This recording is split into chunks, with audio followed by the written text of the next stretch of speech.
할렐루야. 오늘도 우리 주님과 복음을 위하여 살아가시는 소망 있는 성도님 되시기를 주님의 이름으로 축복합니다. 오늘 저에게 주신 한 줄 묵상은 21장 13절입니다.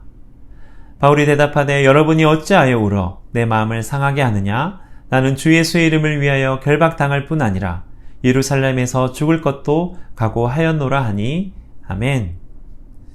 에베소 교회 장로들과 극적인 만남을 뒤로한 채 바울은 이제 예루살렘으로 발길을 돌리려 합니다.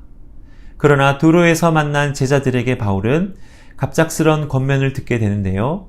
그것은 성령의 감동을 받은 제자들이 바울더러 예루살렘으로 들어가지 말라 하는 것입니다.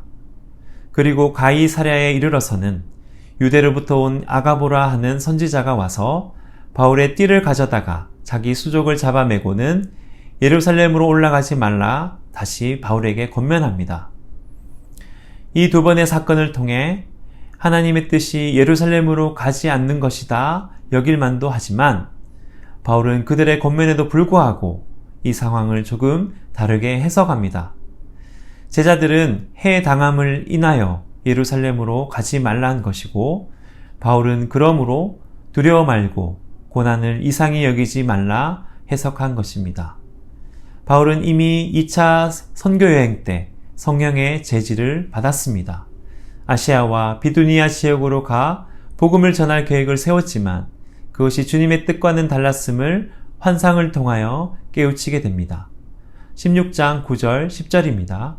밤에 환상이 바울에게 보이니 마게도냐 사람 하나가 서서 그에게 청하여 이르되 마게도냐로 건너와서 우리를 도우라 하거늘 바울이 그 환상을 보았을 때 우리가 곧 마게도냐로 떠나기를 힘쓰니 이는 하나님이 저 사람들에게 복음을 전하라고 우리를 부르신 줄로 인정함이러라. 아멘. 또한 복음을 전하다 빌립보 감옥에 갇혔을 때에도 결박과 착고가 풀어져 옥문이 열리는 경험을 통하여 바울은 어떠한 상황과 환경에서도 하나님은 하나님의 뜻을 가장 선한 방법으로 이루어 가시는 분이심을 깨닫게 됩니다. 결박과 환난에는 반드시 이유가 있을 것이다. 하나님의 숨겨진 이유와 뜻이 있을 것이다. 바울은 굳게 믿고 있었습니다. 바울이 그럴 수 있었던 것은 그가 먼저 하나님의 성품을 알았기 때문입니다. 하나님을 인격적으로 알았고 하나님의 성품을 깊이 경험하였기 때문에 설령 예루살렘에서 바울이 잡혀 목숨을 잃는다 하더라도 주님은 이것을 통하여 선을 행하시며 당신의 놀라운 뜻을 이루어 가심을 굳게 믿고 있었습니다. 기도하기는 우리의 믿음이 하나님의 성품까지 알고 믿는 믿음이길 원합니다. 그래야만 어떤 상황 가운데서도 흔들리지 않습니다.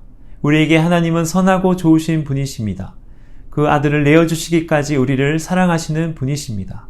이 믿음의 바탕으로 순종의 자리로 담대히 나아갈 수 있기를 우리 주님의 이름으로 축원합니다. 기도하시겠습니다.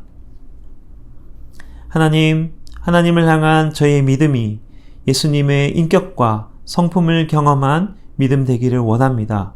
세상의 어떠한 시험과 고난 앞에서도 두려워하지 않으며 모든 것을 합력하여 선을 이루어 가시는 주님을 깊이 신뢰하는 믿음 주시옵소서.